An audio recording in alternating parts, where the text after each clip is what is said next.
Lecture du livre Patriarches et prophètes d'Ellen White. Chapitre 33 du Sinaï à Kadès. La construction du tabernacle avait commencé quelque temps après l'arrivée au Sinaï, et c'est au début de la deuxième année, à partir de l'Exode, que l'édifice sacré fut dressé pour la première fois.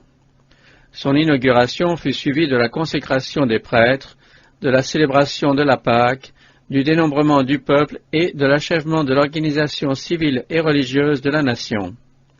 Le culte avait pris une forme plus précise. Pourvu d'une législation civile admirablement détaillée et d'une merveilleuse simplicité, l'État israélite était désormais organisé d'une manière parfaitement adaptée à son entrée en Canaan. Ce travail avait duré environ un an. L'ordre et la perfection qui éclatent dans toutes les œuvres de Dieu étaient visibles dans l'économie hébraïque. Dieu était le souverain d'Israël, le centre du pouvoir et du gouvernement. Moïse avait été désigné comme conducteur de la nation, chargé de faire respecter les lois au nom du Seigneur. Un conseil de 70 anciens, choisi parmi les 12 tribus, le secondait dans la gestion des affaires. Puis venaient les prêtres qui consultaient Dieu dans le sanctuaire. Des chefs ou princes gouvernaient les tribus. Sous ceux-ci étaient placés des chefs de milliers, de centaines, de cinquantaines et de dizaines, ainsi que des officiers auxquels étaient confiées des charges spéciales. Le camp israélite, disposé dans un ordre parfait, était partagé en 3 grandes sections qui avaient chacune sa place dans le campement. Au centre se trouvait le tabernacle, demeure du monarque invisible. Autour du tabernacle campaient les prêtres et les lévites. Au-delà de ce cercle venaient les tribus. Le soin du tabernacle et de tout ce qui s'y rattachait, tant durant les haltes qu'en voyage, incombait aux lévites. Lorsqu'on levait le camp, ils pillaient la tente sacrée pour la dresser à la prochaine étape. Il était interdit, sous peine de mort, aux membres des autres tribus de s'en approcher. Les Lévites se partageaient, selon les 3 fils de Lévi, en 3 familles, dont chacune avait sa charge spéciale. En face du tabernacle, les tentes les plus rapprochées étaient celles de Moïse et d'Aaron. Au sud se trouvaient les Kéatites, qui avaient le soin de l'arche et des autres meubles sacrés. Au nord se plaçaient les Mérarites, qui s'occupaient des colonnes, des bases et des parois. Derrière venaient les Gersonites, à qui étaient confiées les draperies et les tentures. Chaque tribu avait également sa place marquée. Soit durant la marche, soit au repos, elle campait autour de son étendard. Dieu avait ordonné, « Les enfants d'Israël camperont chacun près de sa bannière, sous les enseignes de leur maison patriarcale. Ils camperont vis-à-vis et tout autour de la tente d'assignation. En voyage, ils marcheront dans l'ordre où ils auront campé, chacun à son rang, selon sa bannière. » Les étrangers qui avaient accompagné Israël lors de la sortie d'Égypte n'étaient pas admis à occuper la place réservée aux tribus. Ils se plaçaient à l'extérieur du camp. Leurs enfants étaient exclus de la communauté jusqu'à la 3e génération. On exigeait dans le camp non seulement l'ordre le plus strict, mais aussi une propreté scrupuleuse. En vue de conserver la santé d'une aussi grande multitude, des règlements sanitaires très précis étaient en vigueur. Par exemple, il était interdit à toute personne atteinte d'une souillure corporelle quelconque d'entrer dans le camp. Une propreté et un ordre rigoureux étaient les conditions indispensables à la présence du Dieu saint qui avait dit « Ton camp devra être saint de peur que l'Éternel ne voie chez toi quelque chose d'impur et qu'il ne se détourne de toi. » Quand Israël se remettait en route, l'arche de l'Alliance, chargée de choisir un lieu de repos pour la congrégation, prenait la tête du convoi. Elle était portée par les fils de Kéhat, précédés de Moïse et de Aaron. Auprès d'eux se tenaient les prêtres portant les trompettes d'argent, prêts à communiquer au peuple les ordres qu'ils recevaient de Moïse et qui devaient être transmis avec précision par les chefs de chaque compagnie. Quiconque refusait de se conformer aux ordres reçus était puni de mort. Dieu est un Dieu d'ordre. Tout ce qui se fait dans le ciel s'exécute avec un ensemble parfait. L'armée des anges déploie son activité dans une soumission et une discipline rigoureuse.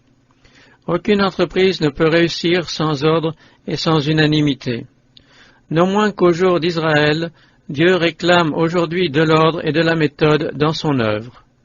Tous ceux qui travaillent pour lui doivent le faire intelligemment et non avec négligence et insouciance. Il marque son œuvre du sceau de son approbation lorsqu'elle est accomplie avec foi et exactitude. Dans tous ses déplacements, Israël était dirigé par le Seigneur lui-même. Le lieu du campement était indiqué par la descente de la colonne de nuée sur le tabernacle, où elle se reposait durant toute la durée du séjour en cet endroit. Au départ, elle s'élevait à une certaine hauteur au-dessus de la tente sacrée. Une invocation solennelle était faite tant à l'arrêt qu'au moment de repartir.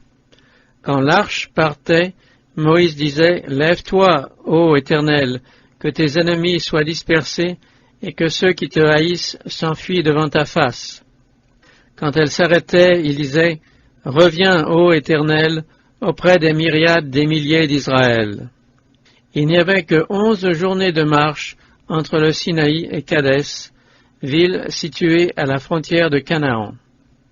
Aussi, quand finalement la nuée donna le signal du départ et que les colonnes d'Israël s'ébranlèrent, ce fut avec la perspective d'entrer rapidement dans ce bon pays. Dieu n'avait-il pas accompli de puissants miracles pour les faire sortir d'Égypte? Quel bienfait le peuple ne pouvait-il donc pas attendre de lui, maintenant qu'il s'était solennellement engagé à le considérer comme son souverain et qu'il avait lui-même été choisi comme le peuple élu du Très-Haut? Ce n'était pourtant pas sans regret que les Israélites quittaient les lieux où ils avaient si longtemps séjourné. Ils en étaient presque arrivés à considérer comme leur demeure ce site isolé des autres peuples à l'abri de ces murailles de granit, où Dieu les avait conduits pour y proclamer sa loi. Les Hébreux aimaient à porter leur regard sur la montagne sainte, dont les rochers sauvages et les sommets blanchis avaient si souvent été témoins de la gloire de Dieu. Ce panorama qui se confondait si intimement pour eux avec la présence de l'Éternel et de ses anges était trop sacré pour qu'ils le quittent sans tristesse. Au son des trompettes, cependant, tout le camp s'ébranla. L'arche en tête, puis les tribus, chacune derrière son étendard. Tous les yeux se portaient avec intérêt sur la nuée pour voir quelle direction elle prendrait. Quand on s'aperçut qu'au lieu de se diriger vers le nord, elle s'éloignait dans la direction de l'est, où l'on n'apercevait que des masses rocheuses sombres et désolées s'entassant les unes sur les autres, un sentiment de mélancolie envahit bien des cœurs. À mesure qu'on avançait, la route devenait plus difficile. Tour à tour, on descendait une déclivité rocailleuse où l'on traversait une plaine stérile. Alentour, c'était le grand désert, une terre aride pleine de fondrières, une terre où règne la sécheresse et l'ombre de la mort, terre où aucun homme ne passe et où personne n'habite. Aussi loin que se portaient les regards, les gorges rocheuses du massif étaient envahies d'hommes, de femmes et d'enfants, accompagnés de chariots et de longues colonnes de gros et de menus bétail. La marche était nécessairement lente et laborieuse pour un peuple mal préparé après une si longue pause aux périls et aux désagréments du voyage. Après 3 jours de marche, des plaintes véhémentes se firent entendre. Elles provenaient de l'élément égyptien dont la majeure partie ne s'était pas encore ralliée à Israël. Ne cherchant qu'une occasion de manifester leur mécontentement, ces gens critiquaient sans cesse la manière dont Moïse dirigeait la multitude. Chacun savait que Moïse ne faisait que suivre la nuée conductrice. Néanmoins, on le blâmait d'avoir pris cette route, et, comme le murmure est contagieux, il se propagea bientôt à travers tout le camp. Le peuple recommença à demander de la viande. Il ne se contentait plus de la manne qui tombait avec abondance. Durant la servitude d'Égypte, Les Hébreux avaient dû se contenter d'aliments grossiers que les travaux et les privations rendaient acceptables, tandis que bon nombre des Égyptiens qui les accompagnaient avaient été habitués à une nourriture délicate. Ils furent les premiers à se plaindre en se rappelant qu'avant leur arrivée au Sinaï, en réponse à leurs cris, Dieu leur avait donné de la viande, mais pour un jour seulement. Le Seigneur pouvait procurer aux Israélites de la viande tout aussi bien que de la manne. C'était dans leur intérêt qu'il leur donnait un aliment plus conforme à leurs besoins que le régime échauffant auquel ils avaient été accoutumés en Égypte. En les privant en grande mesure de nourriture animale, il corrigeait leur appétit et les préparait à apprécier le régime donné à Adam et Ève dans le jardin d'Éden, les fruits de la terre. Mais Satan les incitait à considérer cette restriction comme injuste et cruelle. Certains que la satisfaction illimitée de l'appétit les entraînerait dans la sensualité et les placerait plus facilement sous son pouvoir, il leur inspirait le désir des choses défendues. L'auteur de la maladie et de la souffrance prend les hommes par leur côté faible. Depuis le jour où il avait amené Ève à manger du fruit défendu, c'était surtout par la gourmandise qu'il avait entraîné les hommes dans le péché. L'intempérance dans le manger et le boire non seulement prive l'homme de sa force de résistance en présence de la tentation, mais le prédispose à s'affranchir des obligations morales. Dieu avait libéré les Israélites de l'esclavage pour en faire un peuple saint, pur, heureux. Dans ce but, qui renfermait aussi le bonheur de leur postérité, il imposait une discipline indispensable. S'ils avaient consenti à corriger leur appétit dépravé, ils n'auraient pas connu la souffrance et la maladie. Leurs descendants auraient hérité d'une réelle vigueur physique et morale, d'une claire intelligence de la vérité et du devoir, d'un jugement sain, d'une sagacité surprenante. Mais en refusant de s'imposer ces restrictions, ils se privaient de la pleine réalisation de ces bienfaits. Le psalmiste y fait allusion en ces termes. Ils tentèrent Dieu dans leur cœur, en lui demandant une nourriture conforme à leurs désirs.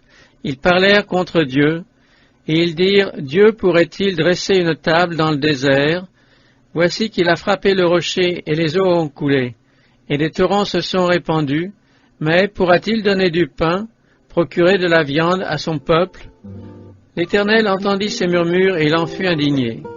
Son brûlant courroux s'alluma contre Jacob, sa colère s'éleva contre Israël. Pendant le trajet de la mer Rouge au Sinaï, les murmures avaient été fréquents.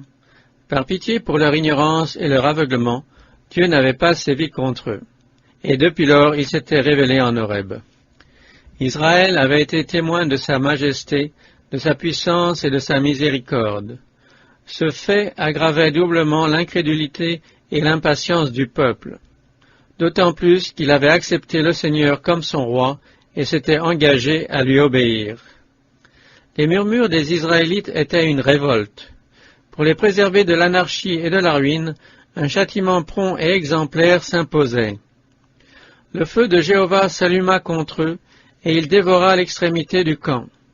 Les meneurs furent tués par la foudre qui descendit de la nuée. Terrifié, le peuple s'adressa à Moïse, qui supplia Dieu, et le feu s'arrêta.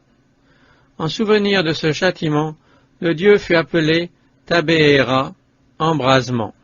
Mais le mal n'était pas guéri. Ce châtiment sévère ne porta point les survivants à s'humilier. Au contraire, les plaintes redoublèrent. De tous côtés, ils se réunissaient à l'entrée de leur tente pour se lamenter. Le ramassis d'étrangers qui se trouvait au milieu d'eux fut enflammé de convoitise, et même les enfants d'Israël se mirent de nouveau à pleurer et à dire « Qui nous fera manger de la viande ?» Nous nous souvenons des poissons que nous mangions pour rien en Égypte, des concombres, des melons, des poireaux, des oignons et de l'ail, et maintenant notre âme est desséchée, il n'y a plus rien et nos yeux ne voient que de la manne. Ainsi se désolait le peuple au sujet d'un aliment que Dieu lui avait procuré, et qui s'adaptait si parfaitement à son besoin et à son genre de vie assez pénible qu'il n'y avait pas un seul malade dans toutes les tribus. Le cœur de Moïse faillit lui manquer. Il avait demandé grâce pour ce peuple alors que Dieu voulait le détruire et en susciter un autre par sa postérité. Il avait même demandé que son nom fût effacé du livre de vie plutôt que de voir périr les rebelles. Il était décidé à tout sacrifier pour eux, et voilà comment on le récompensait.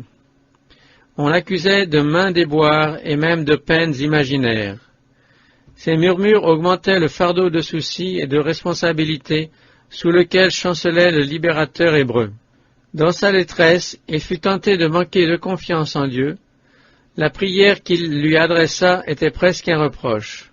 « Pourquoi as-tu affligé ton serviteur, lui dit-il, et pourquoi n'ai-je pas trouvé grâce devant tes yeux? Pourquoi? Pour que tu aies mis sur moi la charge de tout ce peuple. Où prendrai-je de la viande pour en distribuer à ce peuple? Car ils pleurent autour de moi en disant, « Donne-nous de la viande à manger. » Je ne puis pas à moi seul porter tout ce peuple, car il est trop pesant pour moi. L'exaucement ne tarda pas. L'Éternel lui dit, « Assemble-moi 70 hommes parmi les anciens d'Israël, de ceux que tu connais pour être des anciens du peuple, et comme ayant sur lui de l'autorité, non seulement de l'âge, mais de l'expérience, de la dignité et un jugement saint. Et amène-les à la tente d'assignation, et qu'ils se tiennent là avec toi.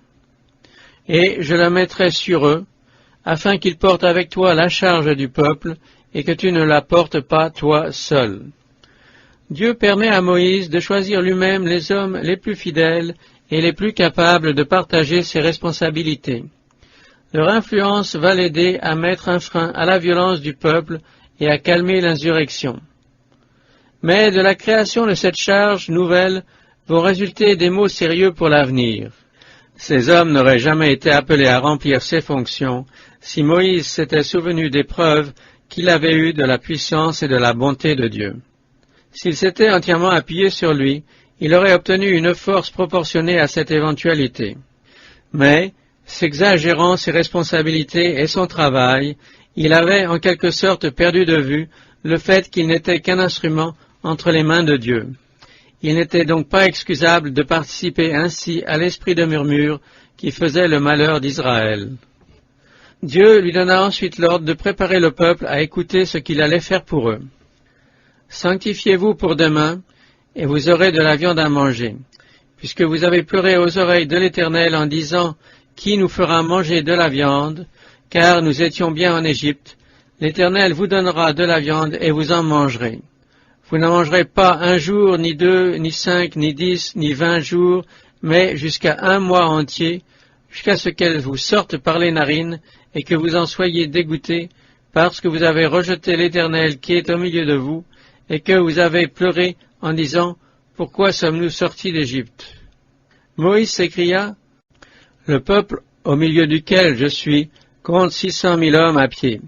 Et tu viens dire « Je leur donnerai de la viande, et ils en mangeront 1 mois entier.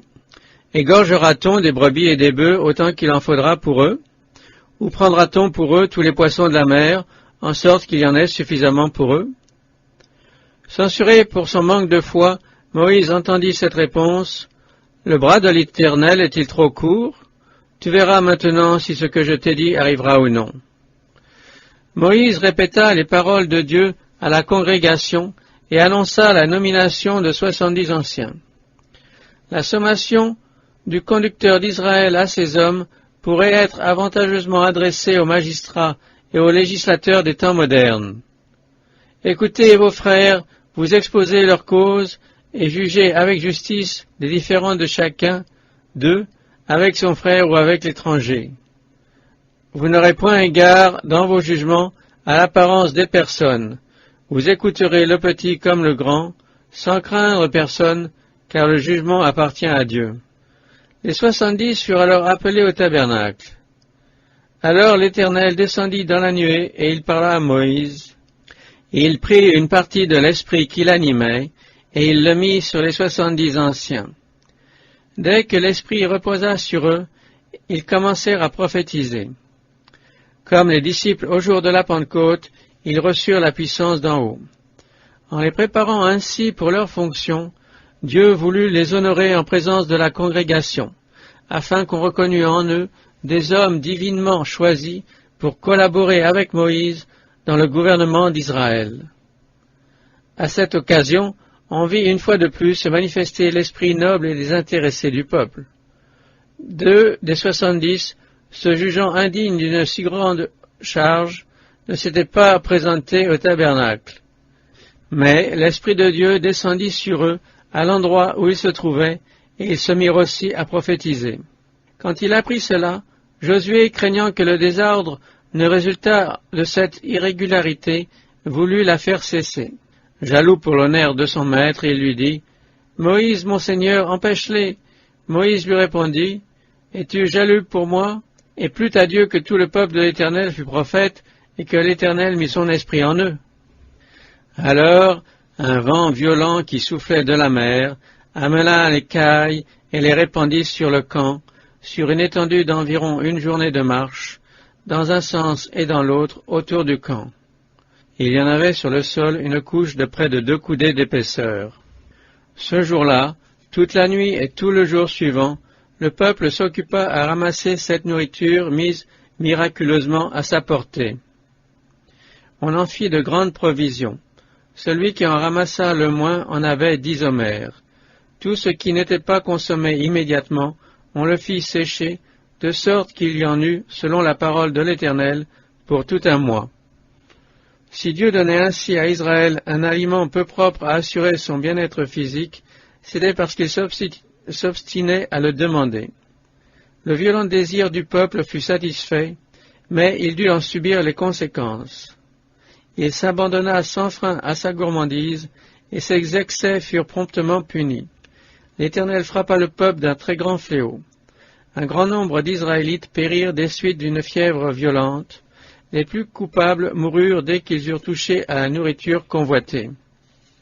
À Hatséroth, l'étape qui suivit celle de Tabaéra, une épreuve plus amère encore attendait Moïse. Son frère et sa sœur, Aaron et Marie, avaient occupé une très haute position en Israël. L'un comme l'autre était favorisé du don de prophétie, et ils avaient, par la faveur de Dieu, collaboré avec Moïse lors de la délivrance du peuple. Un prophète le rappelle en ces termes, « Je t'ai délivré de la maison de servitude, j'ai envoyé devant toi Moïse, Aaron et Marie. » La force de caractère de Marie s'était déployée très tôt. Toute jeune, elle avait surveillé auprès du Nil le coffret où était placé son frère encore nourrisson. Dieu s'était servi de son sang-froid et de son tact pour conserver à son peuple un futur libérateur. Poétesse et musicienne de grand talent, elle avait dirigé sur le rivage de la mer Rouge le chœur et la danse des femmes d'Israël. Elle ne le cédait ainsi dans les affections du peuple et dans les honneurs qu'elle avait reçus de Dieu qu'à Moïse et à Aaron. Hélas, le péché qui avait jeté la discorde dans le ciel surgit aussi dans le cœur de cette fille d'Israël, et malheureusement, la sympathie ne lui fit pas défaut. Marie et Aaron n'avaient pas été consultés dans le choix des 70 anciens, et ils en conçurent un sentiment de jalousie contre Moïse. Auparavant déjà, ils avaient craint de voir leur influence sur ce dernier éclipsée par d'autres. Lors de la visite de Jéthro, sacrificateur de Madian et beau-père de Moïse, dont les conseils avaient été acceptés avec empressement par celui-ci, il l'avait blâmé de méconnaître leur position et leur autorité. Marie et Aaron n'avaient jamais connu les soucis ni porté les responsabilités qui pesaient sur leurs frères. Mais, comme ils avaient été choisis pour le seconder, ils pensaient que Moïse devait partager avec eux, à titre égal, les charges de la direction. Ils envisageaient d'ailleurs comme superflue la nomination d'un plus grand nombre d'assistants. Pénétré plus que tout autre de l'importance de la grande œuvre qui lui avait été confiée, Moïse était conscient de sa faiblesse et faisait de Dieu son conseiller. Aaron avait une plus haute opinion de lui-même et possédait moins de confiance en Dieu. Au Sinaï, en acquiesçant docilement au désir du peuple, il avait démontré la faiblesse de son caractère et trahi la confiance placée en lui. Aveuglés par la jalousie et l'ambition, Marie et Aaron oublièrent tout cela. Hautement honoré par le choix de sa famille au saint office de la prêtrise, ce dernier y puisait en ce moment-là un aliment pour son ambition. « Est-ce par Moïse seul que l'Éternel a parlé ?» demandèrent le frère et la sœur. « N'a-t-il pas aussi parlé par nous ?» Ils se considéraient comme favorisés de Dieu dans la même mesure que Moïse, et ils estimaient avoir droit aux mêmes prérogatives. Cédant à son mécontentement, Marie critiqua des événements que Dieu avait tout spécialement dirigés. Le mariage de Moïse lui avait déplu. Le fait qu'il avait pris une femme en dehors du peuple d'Israël lui paraissait une injure faite à sa famille et blessait son orgueil national. Aussi, ses rapports avec Séphora étaient-ils marqués d'un mépris mal et déguisé. Appelée éthiopienne, l'épouse de Moïse était madianite et par conséquent descendante d'Abraham. Au physique, elle ne différait des Hébreux que par son teint légèrement plus bronzé. Sans être israélite, Séphora adorait le vrai Dieu. Timide, modeste, douce et affectueuse, elle se montrait très sensible à la souffrance.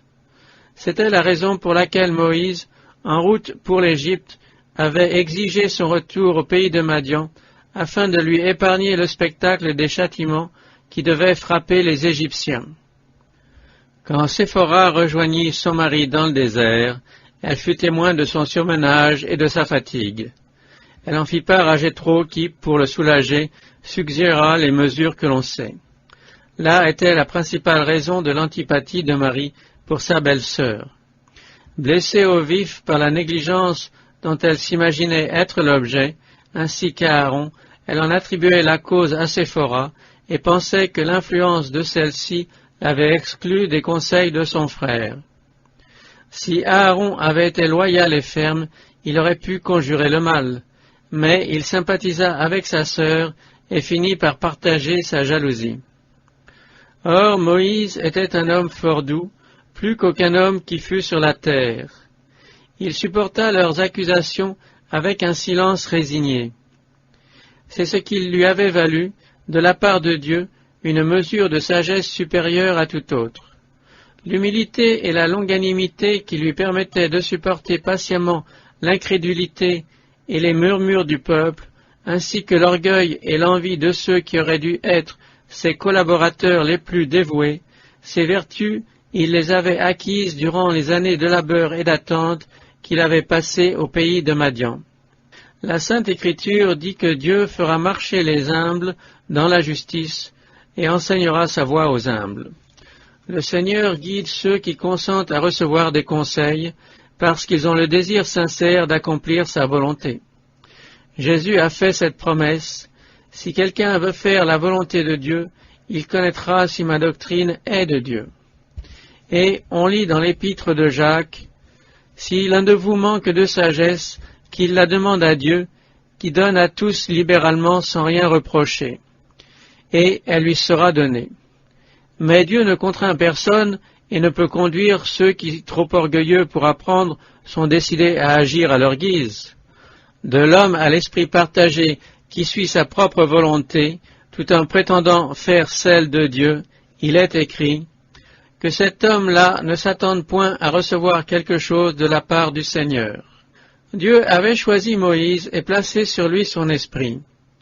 En murmurant contre lui, Marie et Aaron se rendaient coupables de déloyauté, non seulement envers leur chef terrestre, mais aussi envers Dieu lui-même.